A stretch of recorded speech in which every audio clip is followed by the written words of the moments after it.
Bonjour à tous et à toutes, bienvenue. Aujourd'hui, je vous propose une visite guidée de notre ferme.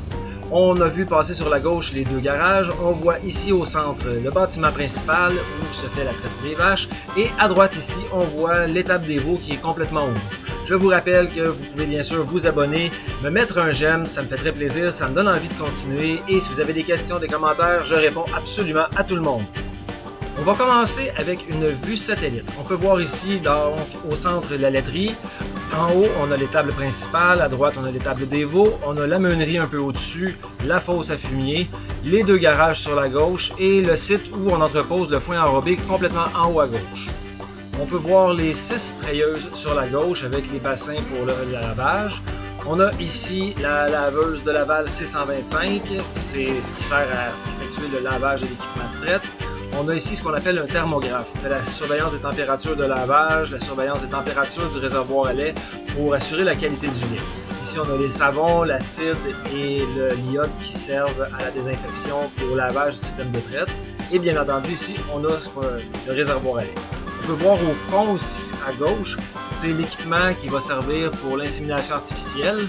On va aller jeter un petit coup d'œil à l'intérieur du réservoir d'azote liquide pour voir des paillettes de semences de taureau. C'est des paillettes de 0.25 ml, donc elles sont très petites, difficiles à voir. Je ne peux pas les laisser sortir longtemps parce qu'elles vont décongeler très rapidement. Ici, on a les balances Wekatu qui servent à prendre les pesées officielles de lait, prendre des échantillons pour l'analyse.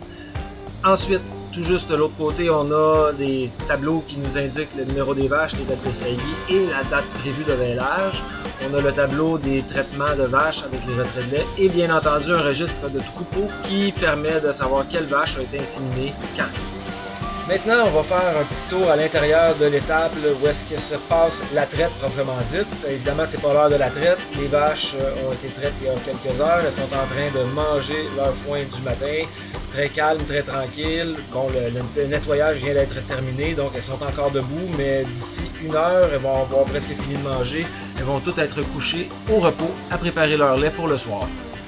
Ici, ce qu'on a, c'est la chambre mécanique. C'est le compresseur qui sert à créer le vide qui va faire fonctionner les treilleuses. Puis ça, c'est un réservoir qui sert à avoir du vide. Ici, le réservoir à eau chaude, les savons et l'acide pour le lavage. L'acide, on voit qu'il n'y en a pas beaucoup, mais il en reste encore. On va attendre encore quelques jours avant de le changer. Et ici, sur la droite, c'est le réservoir d'eau qui sert au refroidisseur à plaque qu'on peut voir à cet endroit ici. C'est un refroidisseur qui sert à refroidir rapidement le lait avant de l'envoyer au réservoir. Maintenant, on fait un petit tour dans l'étable à veau.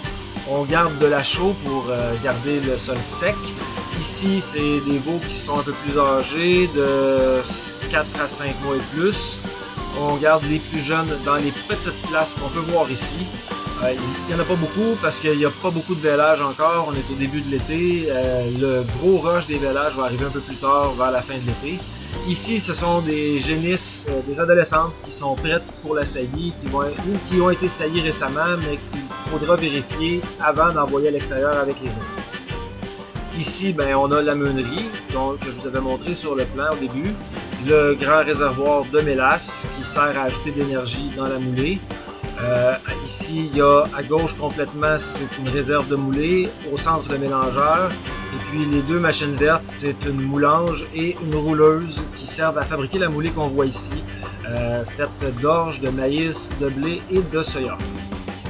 Le grain est conservé dans des silos comme ceux-là, c'est les 5 qu'on voit là, et dans les 2 à l'arrière de la meunerie ici. Maintenant, on va aller faire un petit tour à la fosse à fumier. Il y avait beaucoup trop de fumier, ça menaçait de déborder, donc on en a enlevé un peu. On peut le voir ici en arrière dans un amas qui est au champ. Vous voyez que le liquide s'écoule là vers l'extérieur.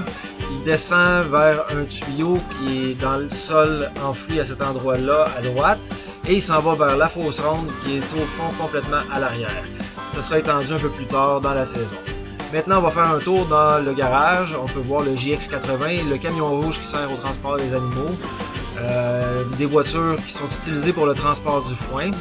On va descendre faire un petit tour en bas. Où est-ce qu'on va pouvoir voir ici sur votre gauche la gratte? On peut voir qu'on a une fendeuse à bois qui est utilisée pour faire le bois de chauffage. On a évidemment, essentiel au Québec, le souffleur à neige. Et sur la droite, on peut voir que c'est une scie ronde de Desjardins. C'est une scie ronde qui fonctionne avec une poulie et une courroie. On a encore l'équipement pour la faire fonctionner, même si ça fait quand même plusieurs années qu'on ne l'a pas utilisé. Donc voilà, ça c'était l'intérieur du garage. Merci à tous ceux qui ont été avec moi jusqu'à la fin. N'oubliez pas de me mettre des j'aime, mettre un commentaire. Abonnez-vous à la chaîne. Si vous avez des suggestions, surtout des suggestions de vidéos, de choses que vous aimeriez voir, de choses que je n'ai pas montrées encore, dites-moi là, ça va me faire absolument plaisir de faire une vidéo sur ce sujet-là une prochaine fois.